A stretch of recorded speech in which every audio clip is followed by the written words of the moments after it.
What's going on, everyone? I hope that everyone is having a beautiful day out there today. So I did a 2-mile walk earlier, and as I do with every walk, I listen to either music or I listen to, financial YouTube channels. And tonight I actually was listening to Dave Ramsey, and Dave Ramsey was talking about, do debit cards provide the same exact protections as credit cards do?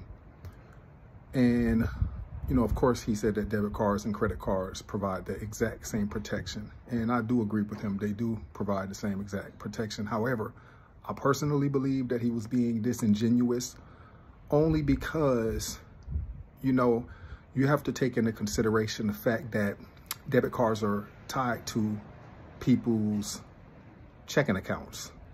So when you use a debit card and you are exposed to fraud, your entire checking account is exposed to fraud. So for instance, let's suppose you have $1,000 in your checking account and you have a few expenses that you've written checks for, because I know people still do write checks, or you have made online payments for and they don't go through right away. It usually takes a day or two, or maybe even 3 days. You have $1,000 in there, and let's say you write $500 worth of checks or $500 worth of payments, and someone hits your account up for, I don't know, $700 of fraud.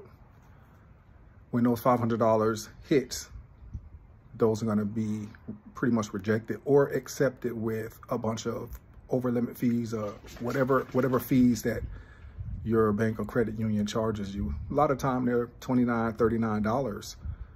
It's going to happen every time that it hits your account. So yeah, since there was fraud on your account, of course, you're not liable for those expenses. However, you don't have access to your money. Your money's all gone, and you're going to have to wait days, weeks, months to get your money back. It has to be proven, of course, that it was fraud, and they're going to freeze everything. You probably have to close your account down, and then you're going to have to basically just wait, and your money's gone until you get it recovered, until everything is reversed.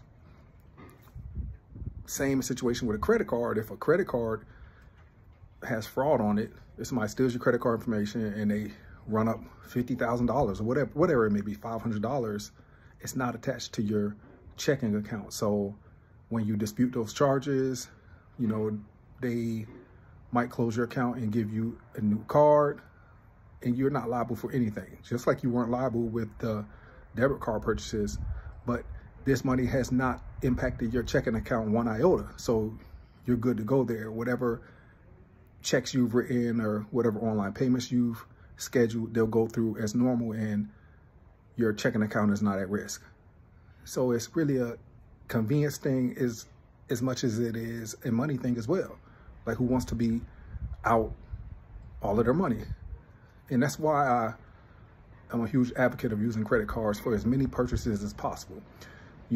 Dave Ramsey and everybody else, they preach for you to do your zero-based budget or 50, 30, 20 budget, whatever that budget may be.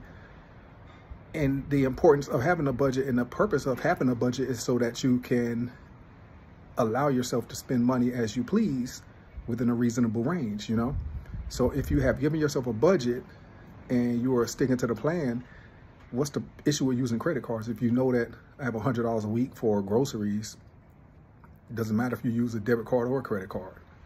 And there's credit cards that give you 6 times cash back. So you spend $100, you're really spending $96 on your groceries. Who wouldn't want to do that?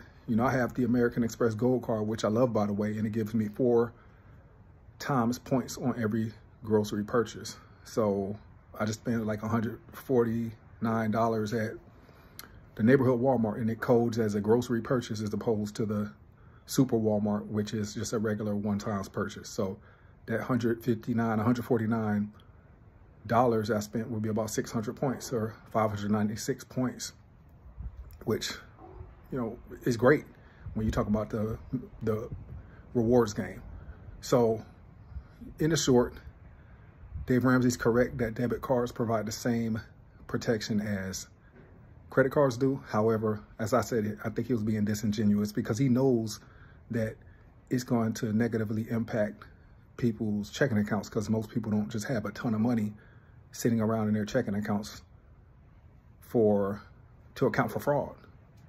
If you have a credit card and the fraud is detected on your account, people steal from your credit card, it doesn't impact you one way or another, except for the inconvenience of closing an account and contacting customer service and all of those things. So I hope you guys understand what I'm trying to say. I'm a credit card fanatic, even though I went through Financial Peace University that helped get me out of debt. I've graduated past that, and that's it. I just wanted to hop on and say that. Appreciate you guys for the support. If you have not liked, shared, and subscribed to any of my content, please do so. And you can share this video if you feel that it's important for those people who are completely against credit cards. But I get it.